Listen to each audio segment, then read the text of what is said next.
Hello everyone, I'm future internet superstar GodTierWizard, and today I'm going to do my very first God Tier review. That's right, my first one. This is a brand new and original series where I'm going to talk about anime, games, movies, and other material I can bullshit about for around 10 minutes. Now I'm not an expert in these mediums, but I am an expert at pushing out mediocre content at an unacceptable rate given how much work I actually put into my videos versus how much time it actually takes me to finish them, which is basically just jargon for I'm good at shitposting. On this first episode of my new series, I'll be talking about Yakuza 0, the Japanese video anime developed by Sega. In fact, Yakuza is one of the only two franchises that Sega even still makes games for, the other one being about a blue-haired hedgehog. Maybe you've heard of it? Hatsune Miku Project Diva ring any bells? Yakuza 0 is a prequel anime to the first installment in the Yakuza series. I've never seen the first one, but I hear the dub is terrible. However, this game is in full Chinese with English subtitles, so I can't understand what they're saying, but their delivery is always right on time. And very delicious. Now, to make sure I keep in line with the standard YouTube review format, I will now talk about the plot of the game for about half the video. The first of the two main characters in the story is an expressionless angsty Yakuza named Kazuma Kiryu. He's one of the few actually Japanese people in this game, as the rest are just Chinese people pretending to be Japanese. The other main character is a rare Japanese pirate named Goro Majima. Shockingly enough, he is also actually Japanese. You start the movie as Kiryu, and after a hard night of beating up a poor guy, he decides to hang out with Nishiki, his kyodai, which is Japanese for Yakuza boyfriend. Then he finds out that he was framed for the murder of that poor guy, and the Nancy Drew mystery adventure begins. Honestly, it's pretty easy to forget that this part of the story actually even happened. By the time you actually find out who framed him, the story is about something else entirely, so my reaction was just kinda, oh, well, that makes sense, I guess. The one important thing that does spawn from this, though, is that Kiryu leaves the Yakuza after beating up a bunch of people for seemingly no reason. The reason he left was so that he could do things that normal civilians do, like go bowling, watch porn, sing karaoke, and solve the mystery of who framed him. And then through a series of political Yakuza-related dramatic events, he meets the man who he would eventually work for named Tetsu Tachibana, and his right-hand man, Oda. But I can't talk about any more than that without going into spoilers, so instead, I'll switch over to Majima, whose story is happening directly alongside this one, I think. Majima starts off as a former Yakuza who was kicked out of his clan for almost shooting up a Chinese restaurant with his Yakuza boyfriend. As punishment for his almost crimes, he is forced to run an extremely successful cabaret by his former boss's Yakuza boyfriend Sagawa. While Kiryu's story takes place in Kamurocho, Majima's takes place in Sotenbori, and if you're not familiar with Japanese geography, those are two different places. Sotenbori is like a prison for Majima, so if he tries to leave, the plot goons surrounding the city will take him out. Majima still wants to regain his status as a Yakuza though, so he takes a hitman job directly from his former boss with hopes that it will get him back into the clan.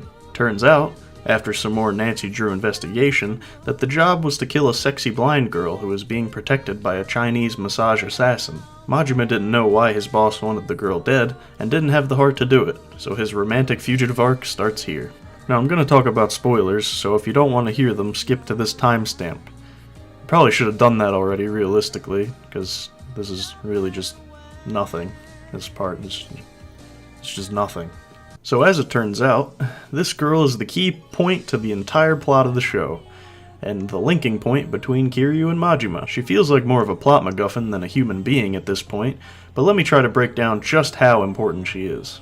The reason Kiryu was framed was so that through some political Yakuza nonsense, the head of the Dojima family could stop one of his own members from getting this important bullshit tiny piece of land that holds such a great importance that I still don't even fully understand it.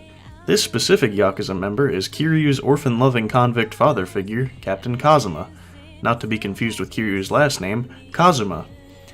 He wanted the land to stop Dojima from gaining too much power in the clan, and apparently Kiryu fucking up and killing a guy was the quickest way to an excuse to exterminate the entire Kazuma chapter of the clan.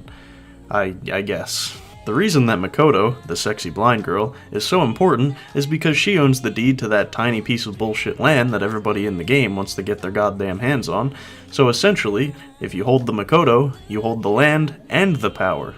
Kiryu is involved for the obvious reasons of saving his father-dad, his clan, and his own ass. Majima is involved because he winds up having feelings for Makoto and will stop at nothing until she is safe. He's not a very good pirate, At some point, though, Makoto gets shot, and in the worst assassination ever, she winds up living.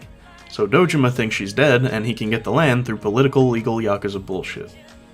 Then there's this third-party guy who shows up, and he's Japanese, but he looks like a Russian guy. I don't know.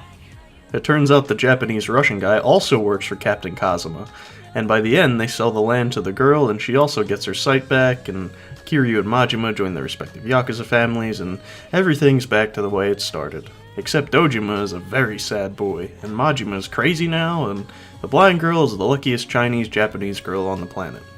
Did you get all that? Did you get all that? Did you get all that? Did you get all that? Did you get all that? Good. What the fuck just... What was that?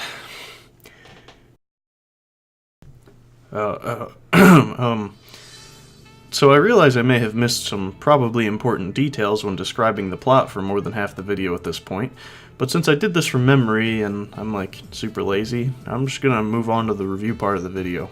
Yakuza 0 is a great Chinese slideshow that spans many genres and does a fine job of entertaining.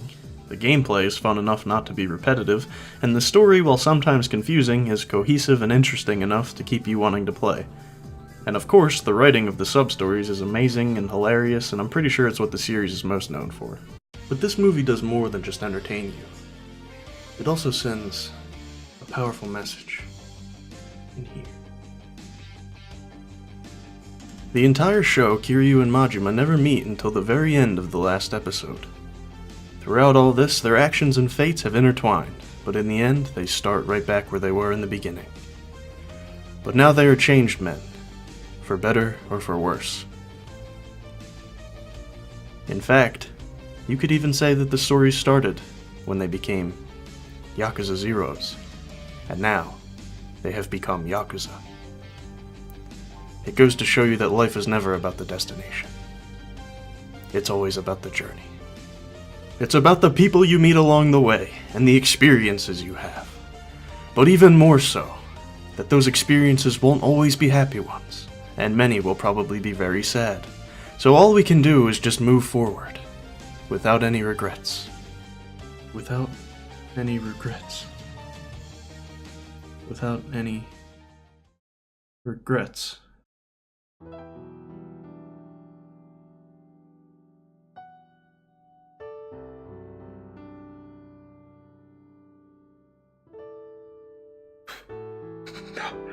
No.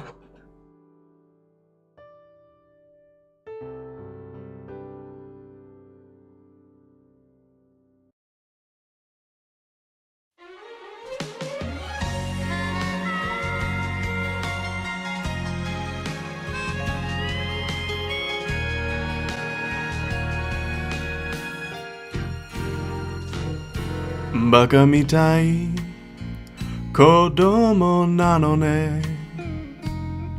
Yume wo ootte kizu tsuite. Uso ga heta na kusai ni waraenai ega o miseta. I love you mo roku ni iwanai. Kuchibeta de honma buki yo. Nanoni doshite sayonara wa ieta no. Dame da ne, dame yo, dame nano yo. Anta ga suki de suki sugite. Dore dake tsuyoi yo sake demo yugamanai omoide ga baka mitai.